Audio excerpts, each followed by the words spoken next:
Hello, hi everyone. I hope all of you are doing well and you might have converted all the potential best B school calls that you had till now. If you are in certain wait list, I keep my finger crossed and I hope you convert the best B school calls that you have this year.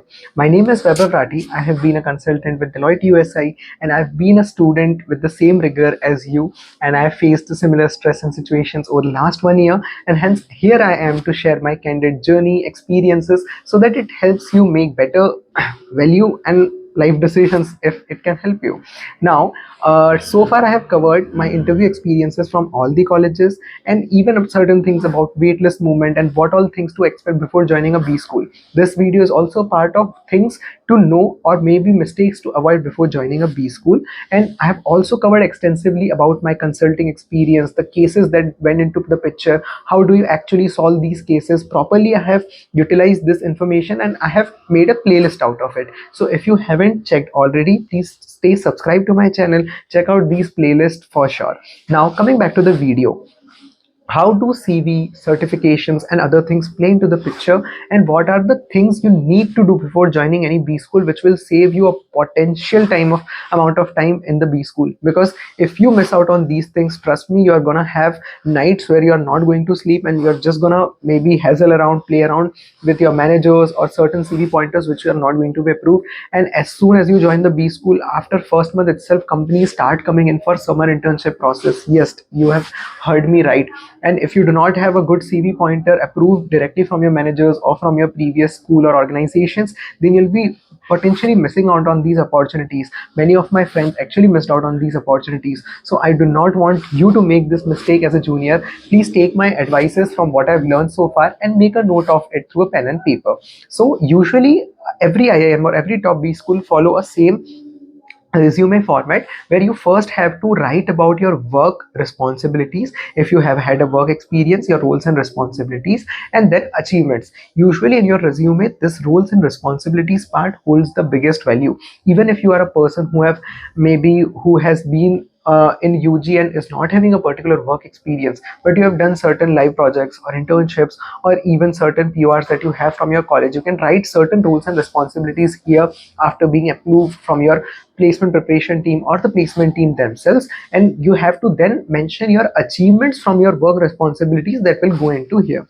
Now, most important part, you cannot write anything and everything under the sun just if you have a payslip in your hand. No, it doesn't work that way. What you have to do is you have to potentially write down all the roles and responsibilities and your achievements. Then you have to send an email directly to your manager or the reporting manager whom you used to work with in your work experience point of time. And this email ID of the manager should be the work related email ID. It shouldn't be the personal email ID of the manager. This is being verified by the placement preparation team or the placement office that is there in the college, and then they actually after checking that email ID, then they check all the pointers that you have. Now obviously, if you have taken, let's say, 15 pointer approvals from your manager, and if you want to fit 5 or 10, it's fine, but I would advise you to take as many approvals as you can beforehand so that it saves you a lot of time later on.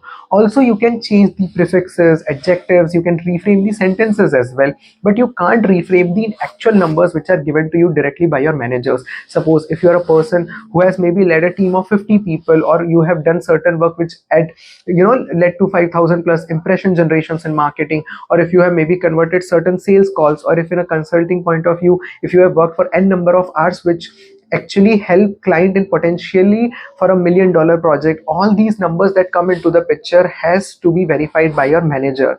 And this goes a long way, and this is by far actually the rule which every B school follows, maybe I am Ahmedabad or maybe I am Amritsar. So please be mindful of these things and try to take these pointers and these things beforehand so that it saves you a lot of time later on. Another thing which people doesn't know is you can little bit change and tweak the achievements that you have, but you cannot rechange these achievements, and your work experience achievements goes in first. So if you have any kind of achievements, any kind of award which is being given to you, but you don't have a physical acknowledgement of it, then tell your HR to give you that acknowledgement regarding that part. because only then you can write it in your resume, otherwise not. And I know even after watching this video I'll be completing a lot of topics and you might have n number of doubts later on as well, but right now focus on all the points that I'm telling in this particular video and all the homework that you can do before joining your B school. Later on your seniors, your placement team will definitely guide you. They will give you a certain 1 week 2 weeks time to actually run through your resume. They will actually guide you to maybe better write your resume pointers as well. So don't take tension is what I'm saying, but be mindful of all the perspective points that I'm giving you right now and make sure that you're utilizing them before joining your B school. Now what happens next is your academic profile. You have to carry all these important documents, your UG, your 10, 12, and even your work experience, all the salary slips of, usually they only ask for last 3 months, but for be on the safer side, take these salary slips for every month.